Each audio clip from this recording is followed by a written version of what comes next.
আজকে আমার রাজুদার পরোটা খেতে খুব ইচ্ছে করছিল। এদিকে আমার দুই বডিগার্ড বলতে শুরু করলো যে শিলিগুড়িতে নাকি রাজুদার পরোটা পাওয়া যাচ্ছে।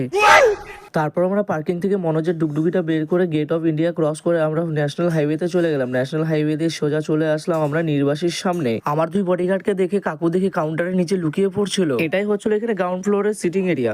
এই দেখে আমরা চলে গেলাম ওপরে। এইদিকে এসে আমার বন্ধু বলতে শুরু করলো, ভাই ওইদিকে দুটো সুন্দর সুন্দর মেয়ে আমার নাম্বার চাচ্ছিল। বলেন কি? এইদিকে দাদা আমাদের জন্য মেনু কার্ড আর জলের বোতল নিয়ে চলে আসলো। এত বড় মেনু কার্ড দেখে আমার মাথায় নষ্ট। এদিকে দেখে আমার বন্ধু বলছে, ভাই খুব খিদে পেয়েছে। আরেকজনের মুখ দিয়ে তো জলই পড়ে যাচ্ছিল। দেখতে দেখতে আমাদের খাবার চলে আসলো। আজকের খাবার ছিল রুটি, ডাল তড়কা, আর আমাদের ছিল মাটন গ্রিন হারিয়ালি। তোমরা চাইলে তোমাদের ফ্যামিলি, ফ্রেন্ড বা গার্লফ্রেন্ড বয়ফ্রেন্ডকে নিয়েও এই রেস্টুরেন্টে আসতে পারো। ফ্যামিলি রেস্টুরেন্ট আছে, খুবই ভালো এনভায়রনমেন্ট আর খুবই টেস্টি খাবার ছিল। এত টেস্টি খাবার পেয়ে এদিকে আমি রাজুদার পরোটা খাওয়ার কথা আমি ভুলেই গেছি। যাই হোক, ভিডিওটা ভালো লাগলে লাইক, কমেন্ট এন্ড সাবস্ক্রাইব করে দিও। Thank you so much for watching. এক প্লেটে 3টে পরোটা, আনলিমিটেড।